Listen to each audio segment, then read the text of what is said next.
Thunderbirds just glowing in that sunrise. Oh, it's just such a beautiful start to the morning. So majestic, so ready for the Capitol Air Show this weekend. And it's so fun to be out here with the backdrop of the Thunderbirds, and we've got all the planes surrounding us here. We are a proud sponsor of the California Capitol Air Show, and there is a lot to talk about today, including a spy plane it dates back a long time ago. I mean, it's the 50s. Monica DeAnda is live in front of a U-2 plane. Monica, this plane I heard take off yesterday, and it is incredible.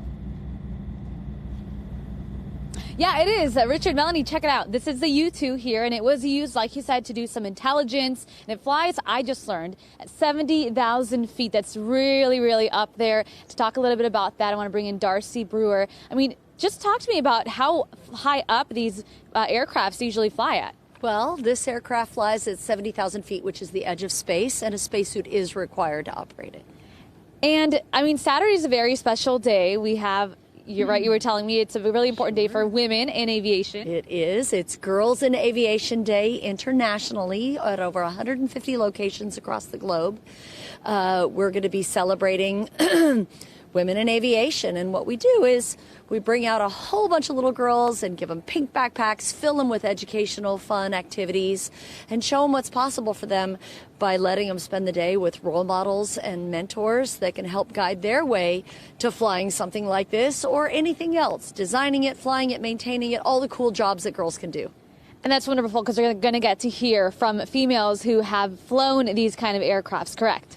All of the aircraft here, whether you're Thunderbirds or U-2 or the Mighty Moose, the C-17, we have a lot of women on the field that are great representatives of what can be for these little girls in the hopes that their interest is sparked and they pursue really cool things long after the air show gates close. And I know that these planes were used specifically in the 1950s during the Cold War era. I mean, how many females, I mean, I don't know exactly, but how many pilots did we have then versus now? Have we seen more females getting into aviation? Well, I can tell you there's a lot of girl U-2 pilots out at Beale Air Force Base, and you're going to get to meet them this weekend, and they are really fun and incredibly capable. This is a complex airplane because of its requirements at the altitude that it flies. It is a reconnaissance airplane still being used today.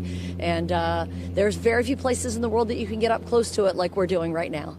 Lots of role models that girls can get to talk to this weekend, spark up some interest possibly in flying one day one of these planes similar like this one, whether it be, you know, flying it or just designing it or helping maintain it. There's going to be lots of inspiration happening this Saturday. So if you have a little girl, again, it is Saturday is this International Day for Women in Aviation. So it's going to be really awesome. I mean, just check it out. This is a single engine plane that was used during the 1950s, and it's a part of history, and it's amazing to be out here. So if you can, come on out Saturday. Check out these lovely planes. Richard, Melanie, back to you guys.